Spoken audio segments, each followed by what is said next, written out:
Disney Wish for the next few days. And this is stateroom 11500. 11500 is a concierge stateroom. It's category 3B.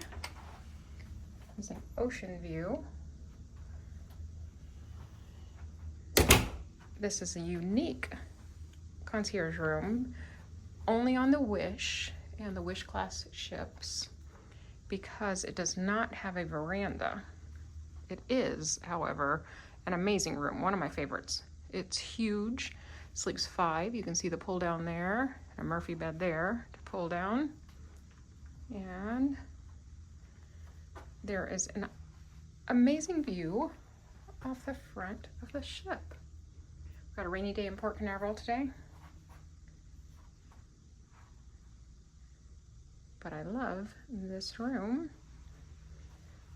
Lots of storage, and there's a fridge in there.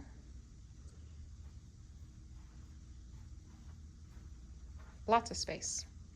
All right.